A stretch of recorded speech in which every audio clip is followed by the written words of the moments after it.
കാരണം പറയാതെ ഇറങ്ങിപ്പോയ മനുഷ്യരോടാണ്. നിങ്ങൾ ഇറങ്ങിപ്പോയതിനു ശേഷം എപ്പോഴെങ്കിലും ഒരു കാലത്ത് നിങ്ങളുടെ ആരെല്ലാമോ എന്തെല്ലാമോ ആയിരുന്ന ആ മറുപാതിയെക്കുറിച്ച് നിങ്ങൾ ചിന്തിച്ചിട്ടുണ്ടോ?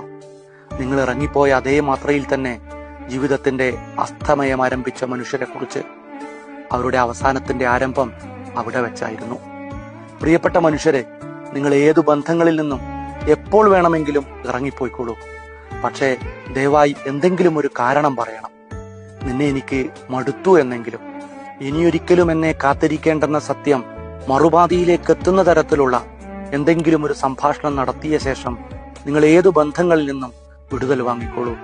ഒന്ന് കാതോർത്തു നോക്കൂ. പുറമെ നിന്ന് നോക്കിയാൽ ശാന്തമായി ഒഴുകുകയും എന്നാൽ അടിയൊഴുക്കിൽ കലങ്ങിമറിയുകയും ചെയ്യുന്ന നദികളെപ്പോലെ അവരുടെ മനസ്സ് കലങ്ങിമറിയുന്നുണ്ടാകും. ഒരിക്കലും പൊട്ടിയൊഴുകാൻ കഴിയാത്തൊരു അഗ്നിപർവ്വതം പോലെ അവർ വീർപ്പുമുട്ടുന്നുണ്ടാകും. എന്നിട്ടും അവർ നിങ്ങളെ തേടി വരാത്തത്, നിങ്ങളുടെ ജീവിതത്തിന് മുന്നിൽ സഡൻ ബ്രേക്ക് ഇട്ട് വന്നു നിൽക്കാത്തത്, നിങ്ങളുടെ ജീവിതത്തിന്റെ വസന്തകാലത്തെ നുള്ളിക്കളയാൻ തയ്യാറാകാത്തത്, ഒരു കാലത്ത് അവരുടെ എല്ലാം നിങ്ങളായിരുന്നു എന്നുള്ളത് കൊണ്ട് മാത്രമാണ്.